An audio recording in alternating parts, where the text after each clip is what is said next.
श्री राम भक्त विभीषण ने धर्मपरायण वैश्य की सहायता की। जैसा मैं नीतू पांडे यूट्यूब चैनल पर सबका स्वागत करती हूँ।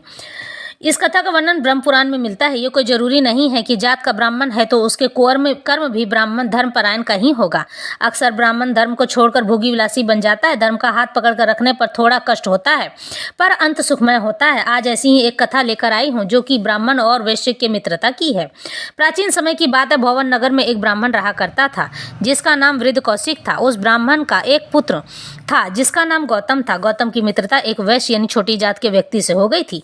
दोनों ही एक दूसरे का सम्मान करते थे एवं एक दूसरे के हितैषी भी थे। गौतम एक गरीब ब्राह्मण था, वहीं मणिकुंडल वैश्य अत्यंत ही धनी पिता का पुत्र था। एक दिन की बात है, गौतम ब्राह्मण ने अपने मित्र मणिकुंडल से कहा कि हे मित्र, हम दोनों बाहर देश में जाकर कमाकर कुछ धन एकत्रित करके लाते हैं और उससे सुखी जीवन यापन करेंगे। तभी मणिकुंडल वैश्य ने कहा कि मुझे धन कमाने की कोई आवश्यकता नहीं है, मेरे पिता ने बहुत धन अर्जित करके मेरे लिए रखा है।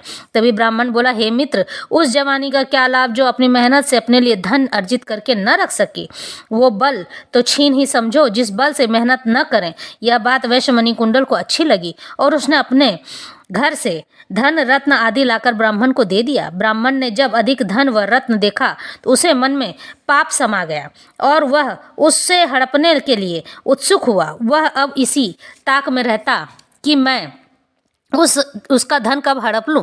तभी उसे एक युक्ति सूझी और उस ब्राह्मण ने वैश्य से कहा कि धर्म तो मनुष्य को दुख देता है, सुख तो धन अर्जित करके उसका भोग करने में है। यह बात वैश्य को अच्छी नहीं लगी और वैश्य ने कहा, नहीं, धर्म मनुष्य को सत्कर्म करवाता है एवं उसकी रक्षा भी करता है। तो ब्राह्मण ने कहा, धर्म तो पकड़ कर रखने पर मनुष्य सदा कष्ट का ही भोगी होता है, यकीन ना हो तो शर्त लगा लो। तो वैश्य ने शर्त लगा ली। फिर एक ऐसा मनुष्य ढूंढा जो कि उनकी बात प्रमाणित कर सके।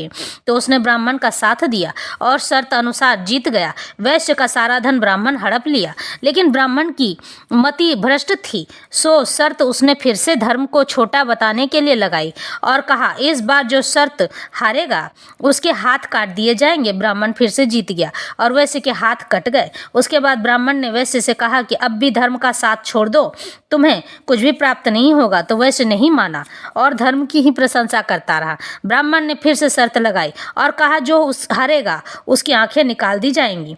फिर वैश्य हार गया और ब्राह्मण ने उसकी आंखें निकाल दी और गंगा किनारे जाकर छोड़ दिया। वहीं पर दर्द से कराहता हुआ वैश्य पड़ा था कि तभी विभीषण अपने पुत्र विभीषणी के साथ आ पहुंचे श्री राम की आराधना करने हेतु। तभी विभीषण के पुत्र विभीषण ने देखा कि एक व्यक्ति जिसके हाथ कटे एवं आंखें निकाल ली गई हैं, वह दर्द में तड़प रहा है।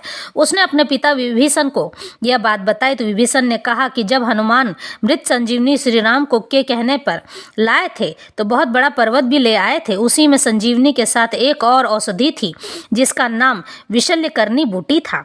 वह बूटी यहीं थोड़ी सी गिर गई थी, उसे लाकर मंत्र पढ़कर लगा दिया तो वह वैश्य के हाथ और आंखें पुनः ठीक हो गई। विभीषण से आज्ञा लेकर वैश्य चला गया। फिर एक राज्य में राजा ने घोषणा करवाई थी कि जो मेरी पुत्री की आंखें ठीक कर देगा मैं उससे उसका विवाह कर दूंगा। वैश्य ने उसी बूटी से उस राजकुमारी की आंखें ठीक कर दी और उस वैश्य का विवाह राजकुमारी से हो गया। वह सुखपूर्वक जीवन जीने लगा। वहीं ब्राह्मण का धन नष्ट हो गया था और वह मृत्यु को प्राप्त हुआ। इस तरह से यह कथा संपन्न हुई।